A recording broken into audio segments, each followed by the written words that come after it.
மத்தேயு நற்செய்தி அதிகாரம் 13. உவமை பொழிவு. விதைப்பவர் உவமை. அதே நாளில் இயேசு வீட்டிற்கு வெளியே சென்று கடலோரத்தில் அமர்ந்தார். மக்கள் பெரும் திரளாய் அவரிடம் ஒன்று கூடி வந்தனர். ஆகவே அவர் படகில் ஏறி அமர்ந்தார். திரண்டிருந்த மக்கள் அனைவரும் கடற்கரையில் நின்று கொண்டிருந்தனர். அவர் உவமைகள் வாயிலாக பலவற்றை குறித்து அவர்களோடு பேசினார். விதைப்பவர் ஒருவர் விதைக்க சென்றார். அவர் விதைக்கும் பொழுது சில விதைகள் வழியோரம் விழுந்தன. பறவைகள் வந்து அவற்றை விழுங்கிவிட்டன. வேறு சில விதைகள் மிகுதியாக மண் இல்லாத பாறை பகுதிகளில் விழுந்தன. அங்கே மண் ஆழமாக இல்லாததால் அவை விரைவில் முளைத்தன. ஆனால் கதிரவன் மேலே எழ அவை காய்ந்து வேரில்லாமையால் கருகி போயின. மற்றும் சில விதைகள் முட்செடிகளின் இடையே விழுந்தன. முட்செடிகள் வளர்ந்து அவற்றை நெருக்கிவிட்டன. ஆனால் இன்னும் சில விதைகள் நல்ல நிலத்தில் விழுந்தன. அவற்றுள் சில 100 மடங்காகவும், சில 60 மடங்காகவும், சில 30 மடங்காகவும் விளைச்சலை கொடுத்தன. கேட்க செவியுள்ளோர் கேட்கட்டும் என்றார். உவமைகளின் விளக்கம். சீடர்கள் அவர் அருகே வந்து, ஏன் அவர்களோடு உவமைகள் வாயிலாக பேசுகின்றீர் என்று கேட்டார்கள். அதற்கு இயேசு அவர்களிடம் மறுமொழியாக கூறியது, விண்ணரசின் மறைபொருளை அறிய உங்களுக்கு கொடுத்து வைத்திருக்கிறது. அவர்களுக்கோ கொடுத்து வைக்கவில்லை. உள்ளவருக்கு கொடுக்கப்படும், அவர் நிறைவாக பெறுவார். மாறாக இல்லாதவரிடமிருந்து உள்ளதும் எடுக்கப்படும். அவர்கள் கண்டும் காண்பதில்லை, கேட்டும் கேட்பதில்லை, புரிந்து கொள்வதும் இல்லை. இதனால்தான் நான் அவர்களோடு உவமைகள் வாயிலாக பேசுகிறேன். இவ்வாறு எசாயாவின் பின்வரும் இறைவாக்கு அவர்களிடம் நிறைவேறுகிறது. நீங்கள் உங்கள் காதால் தொடர்ந்து கேட்டும் கருத்தில் கொள்வதில்லை. உங்கள் கண்களால் பார்த்து கொண்டே இருந்தும் உணர்வதில்லை. இம்மக்கள் நெஞ்சம் கொழுத்து போய்விட்டது, காதும் மந்தமாகிவிட்டது. இவர்கள் தம் கண்களை மூடிக்கொண்டார்கள். எனவே கண்களால் காணாமலும், காதால் கேளாமலும், உள்ளத்தால் உணராமலும், மனம் மாறாமலும் இருக்கின்றார்கள். நானும் அவர்களை குணமாக்காமல் இருக்கிறேன். உங்கள் கண்களோ பேறு பெற்றவை, ஏனெனில் அவை காண்கின்றன. உங்கள் காதுகளும் பேறு பெற்றவை, ஏனெனில் அவை கேட்கின்றன. நான் உறுதியாக உங்களுக்கு சொல்லுகிறேன், பல இறைவாக்கினர்களும் நேர்மையாளர்களும் நீங்கள் காண்பவற்றை காண ஆவல் கொண்டிருந்தார்கள். ஆனால் அவர்கள் காணவில்லை. நீங்கள் கேட்பவற்றை கேட்க விரும்பினார்கள், ஆனால் கேட்கவில்லை. விதைப்பவர் உவமையின் விளக்கம். எனவே விதைப்பவர் உவமையை பற்றி கேளுங்கள். வழியோரம் விதைக்கப்பட்ட விதைகளுக்கு ஒப்பானோர் இறை ஆட்சியை குறித்த இறைவார்த்தையை கேட்டும் புரிந்து கொள்ள மாட்டார்கள். அவர்கள் உள்ளத்தில் விதைக்கப்பட்ட விதைகளை தீயோன் கைப்பற்றி செல்வான். பாறை பகுதிகளில் விதைக்கப்பட்ட விதைகளுக்கு ஒப்பானோர் இறை வார்த்தையை கேட்டவுடன் அதை மகிழ்ச்சியோடு ஏற்றுக்கொள்வார்கள். ஆனால் அவர்கள் வேரற்றவர்கள். எனவே அவர்கள் சிறிது காலமே நிலைத்திருப்பார்கள்.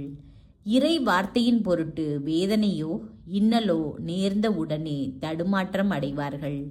முட்செடிகளுக்கு இடையில் விழுந்த விதைகளுக்கு ஒப்பானோர் இறை வார்த்தையை கேட்டும் உலக கவலையும் செல்வ மாயையும் அவ்வார்த்தையை நெருக்கி விடுவதால் பயனளிக்க மாட்டார்கள். நல்ல நிலத்தில் விதைக்கப்பட்ட விதைகளுக்கு ஒப்பானோர் இறை வார்த்தையை கேட்டு புரிந்து கொள்வார்கள். இவர்களுள் சிலர் 100 மடங்காகவும், சிலர் 60 மடங்காகவும், சிலர் 30 மடங்காகவும் பயனளிப்பர். வயலில் தோன்றிய களைகள் உவமை. இயேசு அவர்களுக்கு எடுத்துரைத்த வேறு ஓர் உவமை. விண்ணரசை பின்வரும் நிகழ்ச்சிக்கு ஒப்பிடலாம்.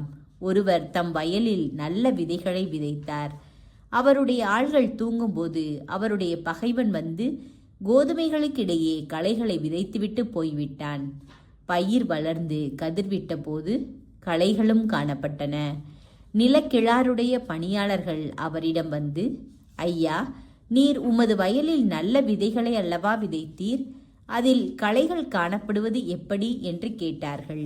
அதற்கு அவர், இது பகைவனுடைய வேலை என்றார். உடனே பணியாளர்கள் அவரிடம், நாங்கள் போய் அவற்றை பறித்து கொண்டு வரலாமா? விருப்பம் என்ன என்று கேட்டார்கள். அவர், வேண்டாம், களைகளை பறிக்கும்போது அவற்றோடு சேர்ந்து கோதுமையையும் நீங்கள் பிடுங்கிவிடக்கூடும். அறுவடை வரை இரண்டையும் வளரவிடுங்கள். அறுவடை காலத்தில் அறுவடை செய்வோரிடம் முதலில் களைகளை பறித்து கொண்டு வந்து எரிப்பதற்கென்று கட்டுகளாக கட்டுங்கள். கோதுமையையோ என் களஞ்சியத்தில் சேர்த்து வையுங்கள் என்று கூறுவேன் என்றார். கடுகு விதை புளிப்பு மாவு உவமைகள். இயேசு அவர்களுக்கு எடுத்துரைத்த வேறு ஓர் உவமை. ஒருவர் கடுகு விதையை எடுத்து தம் வயலில் விதைத்தார். அவ்விதை எல்லா விதைகளையும் விட சிறியது. ஆனாலும் அது வளரும்போது மற்றெல்லா செடிகளையும் விட பெரியதாகும். வானத்து பறவைகள் அதன் கிளைகளில் வந்து தங்கும் அளவுக்கு பெரிய மரமாகும். விண்ணரசு இக்கடுகு விதைக்கு ஒப்பாகும். அவர் அவர்களுக்கு கூறிய வேறு ஓர் உவமை.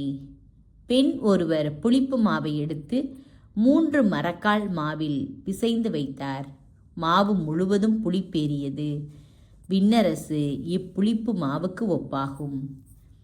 உவமைகள் வாயிலாகவே பேசும் இயேசு. இவற்றையெல்லாம் இயேசு மக்கள் கூட்டத்துக்கு உவமைகள் வாயிலாக உரைத்தார். உவமைகள் இன்றி அவர் அவர்களோடு எதையும் பேசவில்லை. நான் உவமைகள் வாயிலாக பேசுவேன், உலக தோற்றம் முதல் மறைந்திருப்பவற்றை விளக்குவேன் என்று இறைவாக்கினர் உரைத்தது இவ்வாறு நிறைவேறியது. வயலில் தோன்றிய களைகள் உவமையின் விளக்கம். அதன் பின் இயேசு மக்கள் கூட்டத்தினரை அனுப்பிவிட்டு வீட்டுக்குள் வந்தார். அப்போது அவருடைய சீடர்கள் அவர் அருகே வந்து, வயலில் தோன்றிய களைகள் பற்றிய உவமைகளை எங்களுக்கு விளக்கி கூறும் என்றனர். அதற்கு அவர் பின்வருமாறு கூறினார். நல்ல விதைகளை விதைப்பவர் மானிட மகன். வயல் இவ்வுலகம். நல்ல விதைகள் கடவுளின் ஆட்சிக்குட்பட்ட மக்கள். களைகள் தீயோனை சேர்ந்தவர்கள்.